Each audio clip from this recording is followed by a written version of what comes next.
बुध का वृश्चिक राशि परिवर्तन होने वाला है 2023 यानी कि 6 नवंबर से लेकर के 27 नवंबर के मध्य बुध वृश्चिक राशि में गोचर करेंगे। बुध का वृश्चिक राशि में गोचर करने का मतलब होता है कि राशि चक्र के अष्टम भाव में तुला राशि से बुध का गोचर वृश्चिक राशि में होगा। बुध जो है ना, हमारे जीवन में समाज के अंदर व्यापार, वाणी, बुद्धि और व्यक्ति की पर्सनालिटी पर अपना विशेष प्रभाव रखता है। बुध का ये गोचर आपके जीवन पर कहीं ना कहीं आपके बौद्धिक क्षमता के ऊपर, आपके स्किन, त्वचा और आपकी खूबसूरती का विशेष प्रतिनिधित्व करता है। व्यापारिक कुशलता का भी प्रतिनिधित्व बुध ग्रह ही माना जाता है।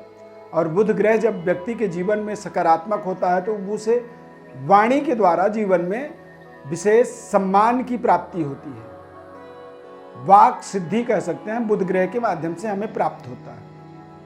तो बुध का अब अष्टम भाव में यानी राशि चक्र का 8वां जो स्थान है या लग्न चक्र का 8वां जो स्थान है, इसे कष्ट, परेशानी, मृत्यु स्थान, डेथ हाउस इसे कहा जाता है। बुध यहां पर जाकर के आपके जीवन पर किस तरह का प्रभाव डालेगा, यानी कि सभी 12 राशियों का संपूर्ण विश्लेषण यहां पर हम करेंगे। ध्यानपूर्वक कार्यक्रम को आप अंत तक देखें। मैं ईश्वरविंद व्रत ज्ञान चैनल में आपका बहुत बहुत हार्दिक स्वागत करता हूं। नमस्कार, जय माता दी। इस चार्ट के माध्यम से आप देख सकते हैं ग्रह स्थिति, और हमने एरो बनाया है बुध का तुला राशि से वृश्चिक राशि में गोचर होना। 6 नवंबर से लेकर के 27 नवंबर तक का ये एक विशेष समय पीरियड रहने वाला है। सबसे पहले बात करेंगे मेष राशि। तो मेष राशि वाले जातकों के लिए तृतीय षष्ठेश होकर के अष्टम भाव में बुध का गोचर, यानी कि बुध विपरीत राजयोग बनाएगा।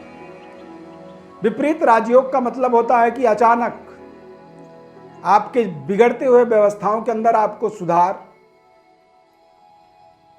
लंबे समय से चल रहे व्यापारिक असफलता को सफलता में बदलना, और कैरियर वाइज भी देखा जाए तो ये कहीं ना कहीं एक बेहतर अपॉर्चुनिटी क्रिएट करेगा, जिससे आपकी आर्थिक स्थिति बेहतर होगी, आमदनी का विस्तार होगा, और बातचीत के तौर तरीके में अचानक आप देखेंगे कि सुधार हो रहा है।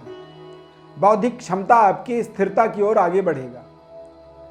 स्किन इन्फेक्शन या किसी भी तरह की कोई एलर्जी आपकी थी तो बुध के अष्टम भाव में, क्योंकि बुध विपरीत राजयोग बना देगा, तो सभी प्रकार के एलर्जी इन्फेक्शन से आपको मुक्ति यहां पर बुध के इस गोचर काल के अंदर प्राप्त होगा।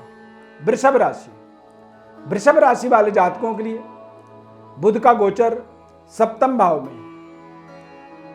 तो सप्तम भाव में बुध का गोचर पंचमेश होकर के सप्तम भाव में जाने से ये आपको व्यापारिक सफलता, पारिवारिक सफलता, दाम्पत्य सुख की प्राप्ति, अविवाहितों के लिए विवाह के शुभ संयोग और पारिवारिक सुख सुविधाओं की एक बड़ी विस्तार का समय इसे आप मान सकते हैं। 6 नवंबर से 27 नवंबर के मध्य वृषभ राशि वालों के लिए यह बेहद लाभदायक समय साबित होने वाला है। मिथुन राशि। मिथुन राशि वाले जातकों के लिए बुध का षष्ठस्थ गोचर होने के कारण से आपको बड़े बड़े प्रोजेक्टों को मैटेरियलाइज करने की एक नई ताकत मिलेगी।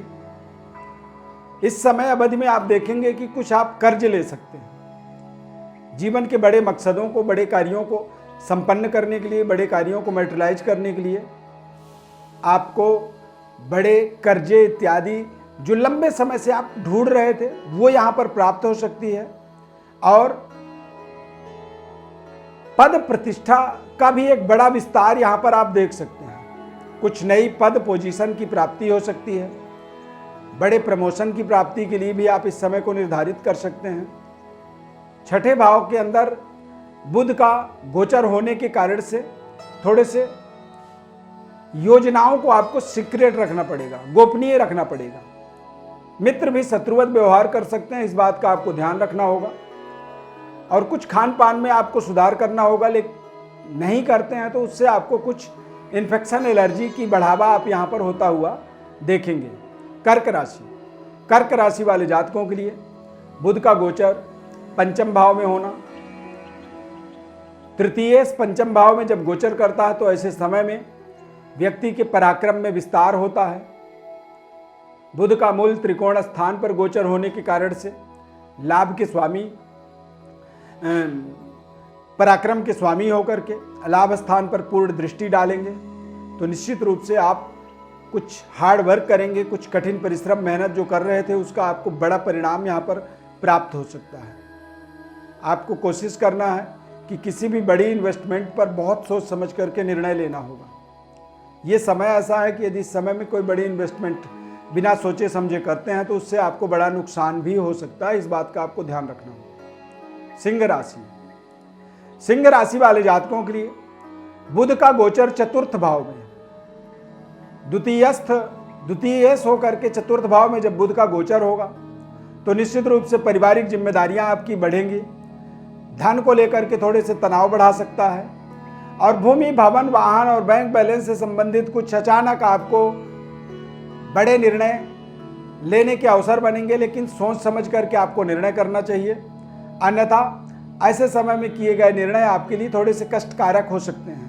यानी कि जितनी बड़ी प्रोजेक्ट को आप मेटलाइज करने की कोशिश करो वो प्रोजेक्ट हो सकता है कि आपके जीवन में सही तरीके से मेटलाइज ना हो पाए, सही तरीके से उसका आपको लाभ ना मिल पाए। इस बात का आपको पूरा ध्यान रखना होगा। कन्या राशि, कन्या राशि वाले जातकों के लिए ये समय बेहद शानदार रहेगा। बुध का गोचर आपको आपके जीवन में नए तरीके के अनुभव, अनुभूति की प्राप्ति करवाएगा, भाग्योदय से आपको जोड़ेगा और आप बेहतर व्यवस्थाओं को अपने जीवन में होता हुआ देखेंगे। धर्म कार्यों में आपकी लगातार निरंतर रुचि बढ़ेगी और ये आपको नए तरीके के पद प्रतिष्ठा से आपके संबंधों को, रिश्तों को जोड़ने में सहयोग करेगा। पैतृक विरासत, पिता की आशीर्वाद और पितृदेव की विशेष कृपा की प्राप्ति इस समय अवधि को आप मान सकते हैं, निर्धारित कर सकते हैं।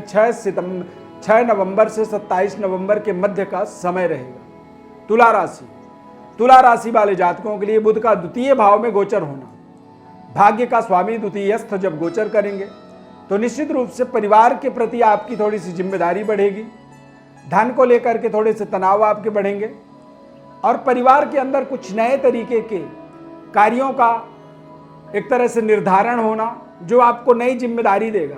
कुछ नई व्यवस्थाओं को बनाने के लिए आपको आर्थिक एक तरह से बोझ आपका थोड़ा सा बढ़ सकता है और यहाँ पर आपको बहुत ही संतुलित होकर के, सावधानी पूर्वक होकर के ही अपने जीवन के व्यवस्थाओं को सुदृढ़ बनाने की आपको प्रयास करना होगा। इस समय अवधि में अपने वाणी के अंदर आपको विशेष संतुलन बनाए रखना होगा। वृश्चिक राशि, वृश्चिक राशि के जातकों के लिए चंद्रमा और बुध की युति बनना, शनि की एक नकारात्मक प्रभाव आपके ऊपर ढैया के रूप में पड़ रहा है। चंद्रमा बुध आपस में परम शत्रु तो नहीं कहेंगे, लेकिन ये शत्रु होते हैं। चंद्रमा बुध की युति आपके लिए थोड़े से मिला जुला प्रतिक्रिया आपके जीवन में प्राप्त होगा। कुछ अच्छे लोगों से भी आपके संबंध जुड़ेंगे और कुछ इसमें नकारात्मक लोग भी आपके साथ जुड़ेंगे। पद की, प्रतिष्ठा की और अपने एक मान सम्मान, स्वाभिमान के गौरव की रक्षा इस समय में आपको करना चाहिए। इस समय में अपने वाणी के माध्यम से, अपने वाणी के अंदर आपको विशेष संतुलन बनाने की आवश्यकता है और लगातार चल रहे संघर्ष को यथावत चलाते रहना आपका इस समय में बड़ा जिम्मेदारी रहना चाहिए। इस समय में कोई भी बड़ा परिवर्तन, बदलाव के बारे में आपको कल्पना नहीं करनी चाहिए। धनु राशि, धनु राशि वाले जातकों के लिए द्वादश भाव में बुध का गोचर होना, व्यापार का स्वामी होते हैं। व्यापारिक व्यवस्था को सुदृढ़ बनाए रखने के लिए देश विदेश यात्रा की संभावना इस समय में बन सकती है। बड़े डील को साइन करने का ये समय रहेगा, परंतु बहुत सोच समझ करके आप अपने जीवन में किसी भी बड़ी इन्वेस्टमेंट का आपको निर्णय करना होगा। परिवार के साथ इस समय में संतुलन बनाए रखना आपका परम कर्तव्य रहेगा। इस समय में वायु विकृति, स्किन इन्फेक्शन इत्यादि से आपको थोड़ा सा अपना बचाव करना चाहिए। आई साइड, आंखों से संबंधित कुछ परेशानी ना आए, इस चीज़ का आपको ध्यान रखना होगा। मकर राशि, मकर राशि वाले जातकों के लिए बुध का ये गोचर सबसे शानदार लाभदायक इसे आप मान सकते हैं। भाग्य का स्वामी बुध जो है लाभ स्थान पर गोचर करेगा। ये आपके संबंध, आपके रिश्तों को, लव लाइफ को मजबूत बनाएगा। व्यापारिक डेवलपमेंट, पारिवारिक सुखद वातावरण और नए आमदनी के मार्ग की प्राप्ति का ये समय आप इसे नोट कर लीजिए अपने डायरी में।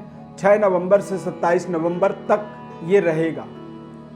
कुंभ राशि, कुंभ राशि वाले जातकों के लिए बुध का गोचर दशमस्थ होने के कारण दिग्बली बुध आपको आपके जीवन में आपको करियर में सफलता, संतान प्राप्ति का अपॉर्चुनिटी से आप मान सकते हैं। एजुकेशन में, शिक्षा दीक्षा में एक बड़ी विस्तार कह सकते हैं और गवर्नमेंट जॉब की प्राप्ति के लिए ये समय आपके लिए बेहद अनुकूल रहेगा। मीन राशि, मीन राशि वाले जातकों के लिए बुध का गोचर भाग्य में होना और बुध का जब भाग्य में गोचर होगा तो निश्चित रूप से ये आपके जीवन में आपके तमाम तरह के सुख सुविधाओं को इंक्रीज करेगा। धर्म कार्यों में रुचि आपकी बढ़ेगी। बौद्धिक विकास का समय इसे आप निर्धारित कर सकते हैं और सिक्स सेंस की जागृति यानी कि इंटरनल आत्मज्ञान की प्राप्ति आपको इस समय अवधि के अंदर होने वाला है। बुध का ये गोचर आपके जीवन में किस तरह से प्रभावी होगा इसका हमने विस्तृत विश्लेषण आपको बताया है। यदि आप अपने जीवन में अपने बारे में अपने गोचर ग्रह स्थिति और जन्मकालिक ग्रह स्थिति के सही संतुलन को समझना चाहते हैं या फिर सीधी कहें कि आप अपने जन्म कुंडली का विश्लेषण हमारे द्वारा चाहते हैं तो हमारे व्हाट्सएप पर अपनी बर्थ डिटेल लिख करके भेजें। निःशुल्क विश्लेषण बताएंगे। कार्यक्रम को आप लाइक जरूर कर दीजिए और यदि अच्छा लगा तो आप जय माता दी कमेंट में जरूर लिखें। इस खास कार्यक्रम में जुड़ने के लिए बहुत बहुत धन्यवाद। जय माता दी।